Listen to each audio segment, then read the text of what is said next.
Fala, pessoal! Tamo de volta. Rapaziada! Rapaziada, eu tô bonito no pedaço lá, Pia. Vê se tá bonito lá, senão fica. O pessoal tá bonito, tal coisa e tal. Tá bom. Muito bom, estamos hoje de volta.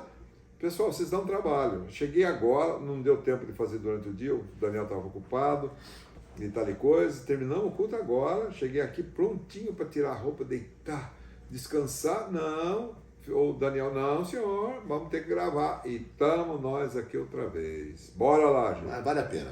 Vale a pena, mas vale a pena, o Daniel? Sim, porque é tudo com benefício de vocês, ô camarada. Caramba, acorda pra vida, ô. Chegamos na quinta semana sobre o tema, é sobre justiça. Oi, meu Deus do céu. Primeira pergunta é, no mundo atual, existe uma tendência das pessoas acharem que Deus aceita tudo porque Ele é amor. À luz da Bíblia está certo? Meu Deus. Outra pergunta é qual atributo dele, de Deus, estão desconsiderando? E aí, pastor Eros, qual é a resposta? Rapaziada, meu Deus do céu, imaginar que tudo é possível, que Deus é pai, né? Não, Deus é pai, para não dizer Deus é brasileiro, Deus é pai, aí então eu posso fazer tudo, chego na hora lá e eu resolvo com ele. Claro que não. Deus é amor, mas Deus é justiça. E para ter uma ideia, ele deu tudo para que fosse resolvido o problema de justiça. Ele deu o seu filho, caramba. Vamos chegar lá. O que é importante na primeira pergunta é te entender que Deus é justo. Essa ladainha, essa falácia de que Deus tá tudo problema, todo mundo é filho de Deus, é errado à luz da Bíblia. Deus é justo, que não tem o culpado por inocente. Aleluia. Se alguém pisou na bola, vai ter que encarar o grandão. Tem que pagar, veja bem, aí não há uma anistia, não. Se fez, tem que pagar. E o problema grave se resume de que quando eu olho para a dívida que eu tenho que pagar, eu vejo para os meus recursos, não tenho nenhum. E aí, então, a coisa se complica com relação ao tribunal eterno. Só por Deus. Então, segunda pergunta diz o seguinte: algum homem consegue por si ser justo? Como Deus vê as boas ações dos homens? É possível, Pai, alguém se tornar justo por seus próprios méritos? Não pode, não tem jeito. Eu queria colocar um negócio sem perder tempo, eu queria trazer à memória, assim, a reflexão de assim, que justiça é compensação. Justiça é compensação. Você está ouvindo, Daniel? Tô. Justiça é compensação. O que é compensação? Eu cometo um crime e aí a justiça, o tribunal humano, diz que eu devo, para compensar o que eu fiz, ficar 10 anos preso. Então, quando eu termino de lá, aos olhos aqui do tribunal dos homens, eu paguei aquilo que eles estipularam para compensar o grave dano que eu fiz. Com relação a Deus, o problema é do mesmo jeito. Eu tenho que satisfazer a justiça de Deus. E o problema é que quando eu olho para os meus recursos, eu não tenho a menor condição de satisfazer, de pagar aquilo que eu estou devendo. Então não tem jeito. Humanamente falando, a minha dívida é muito grande. Não tem condição, se fosse pequeno eu conseguisse eu mesmo pagar, nem precisava de Jesus, né?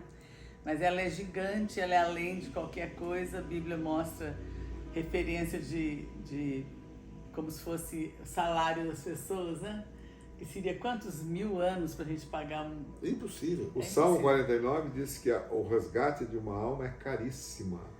E os recursos, olha aí, acabariam antes. Lê lá, Salmo 49 diz assim. Importante frisar, então, nessa pergunta de que ninguém, por mais fofo, mais virtuoso que seja, ninguém pode ser considerado justo diante de Deus porque é pecador. E é importante que a Bíblia fala que todos os nossos atos de justiça, o melhor que a gente faça para Deus é trapo de imundícia. Não é nada positivo. E trapo de imundícia, para você que é novo, para escandalizar você, trapo de imundícia são os panos menstruais, que é o povo de antigamente sempre usava, é o mods da vida, misericórdia, é assim mesmo. É asqueroso. Asqueroso, então. Só para saber que a nossa justiça é comparada a isso. E aí, então, se você se basear ter essa expectativa, é feio, é ruim. Pergunta número 3, começa com afirmações. Justificação é o ato de tornar alguém justo. Isso. Obras da lei é a tentativa do ser humano de cumprir, na sua própria força, o que Deus manda. A pergunta é, diante disso, alguém pode ser justificado pelas obras da lei? Irmão, Se fosse possível, justificação do homem pela sua própria conduta, teria sentido Jesus ter vindo à Terra? fala, irmã Roseli.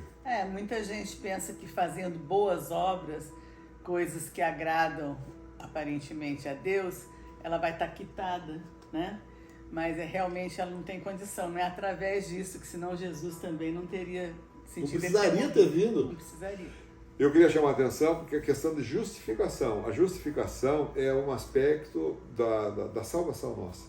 Salvação nossa, eu tenho batido muito nisso, salvação nossa diz respeito ao meu passado e ao meu futuro. Ao meu passado, ele me justificou, ele me tornou justo, mas não por atributos meus, por conta dele. O que significa isso? Significa o seguinte, que a justiça de Deus exige de que se eu estou devendo, tenho que pagar.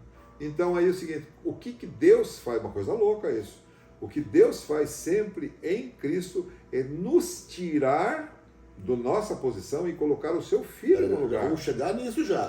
Vamos chegar em Jesus já. Tá bom. Nesse momento, Então, só para terminar, a questão de justificação, eu tenho que pagar. Uma coisa importantíssima, a justificação traz no seu bojo convicções. Primeiro, perdão de pecados. E se eu tenho perdão de pecados, eu não tenho problema nenhum de consciência.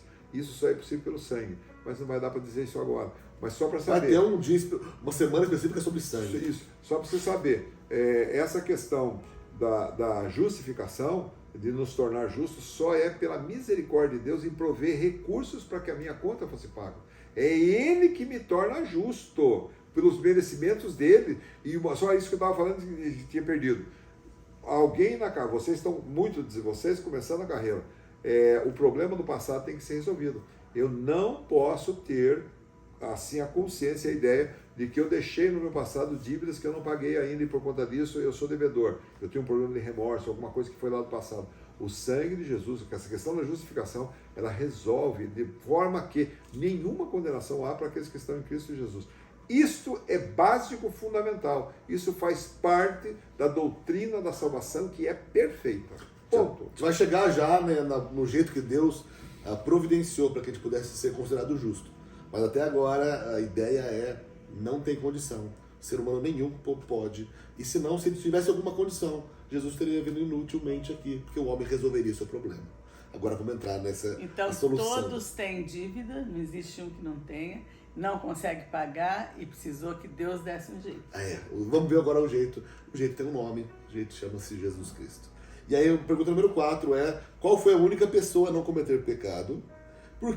Por isso, qual qualificação ele recebe? E se estamos nele, o que obtemos? Quem foi o único, pai, que nunca cometeu pecado? Só um só, que não pecou. Mas eu não creio. Problema seu, porque tudo no reino de Deus, tudo na questão do reino espiritual, é tudo por fé.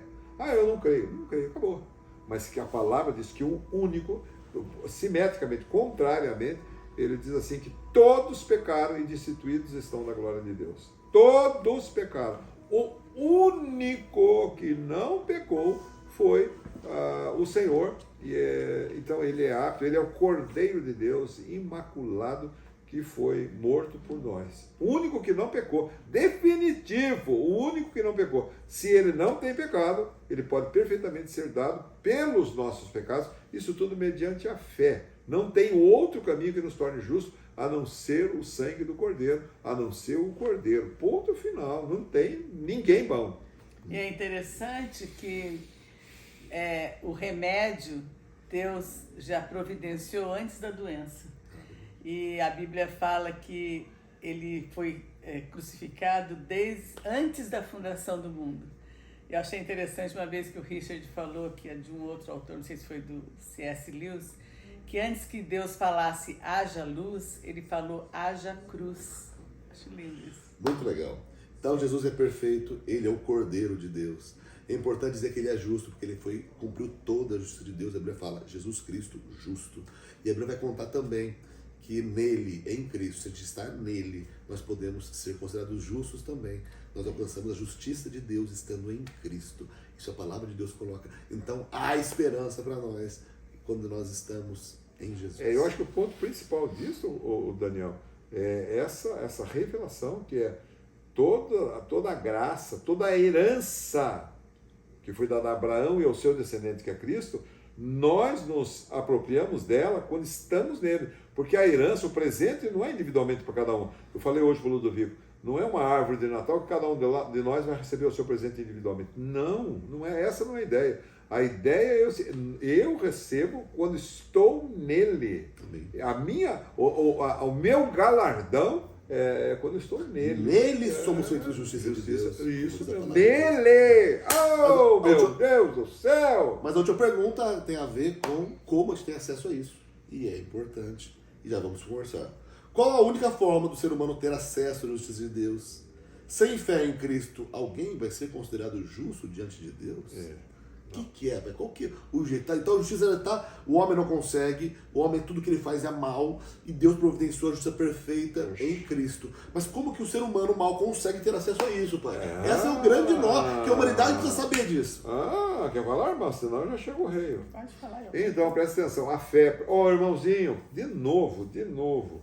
Fé, a real, a autêntica, não é a fé que o mundo fala. Se você perguntar para todo mundo se tem fé, todo mundo vai dizer que tem fé. Essa fé que o mundo fala de fé não é a fé que a palavra mostra. Essa fé é crendice popular. Não tem valor nenhum, não tem eficácia nenhuma. A fé real, a genuína, é da palavra de Deus. Essa fé, que é a palavra de Deus, ela está baseada a fé está baseada naquilo que Deus disse e está escrito. Então, quando eu sei aquilo que ele disse na palavra, creio nessa palavra, nessa afirmação, isso é fé. Não há um outro caminho. Então, imaginar que as pessoas se baseiam assim, aí eu tenho fé, a primeira coisa a ser observada é a questão, que fé? Qual é a base? Olha só, a crendice popular baseia-se no que eu fiz. Eu sou bom. E quando a Bíblia diz que ninguém é bom. Isso é fé baseada na crendice, que não é fé. Baseia-se naquilo que ele faz. E a fé real baseia-se naquilo que Jesus fez por nós. Por exemplo, existe uma fé histórica. Eu acredito em diversos personagens da história que, mesmo bíblico, Moisés, seja lá o que, Monteiro Lobato, Pedro Álvares Cabral, então, pessoas que viveram e que eu acredito que eles viveram. Mas essa fé não é necessária, não é suficiente, tem que ser uma fé salvadora. É isso. Onde é misturada a palavra com o coração aberto para eu receber e uma ação do Espírito Santo fazendo aquilo ser vivo para mim. Eu não sei se você colocou aí o texto básico, é Hebreus 4:1. Não coloquei. Você vai dizer assim, a palavra sem ser misturada com fé, ela não tem valor algum. Então são dois componentes essenciais. Primeiro a palavra e segundo a fé real. Fé real, não a crendice popular. Crendice popular, chau pardal, não vale nada. Volto de novo. Fé, é isso que o mundo fala que é fé, não é fé. Não é fé, não é a mesma que a palavra fala. A fé que o mundo fala é a crendice popular. E essa crendice popular se baseia no que eu faço.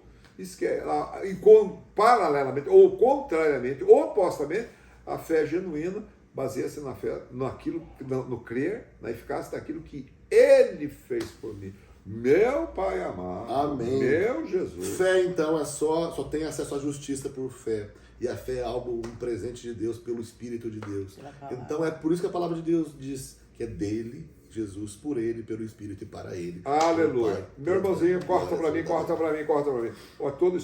Todo esforço é para que você cresça na graça e no conhecimento. Estamos aqui interessadíssimos em ver o seu sucesso, mas eu acho que é necessário que também você seja perseverante. Perseverar. E parece na palavra que um aspecto essencial para a carreira cristã é perseverar. Um grande abraço, Deus abençoe. Até a próxima. Valeu!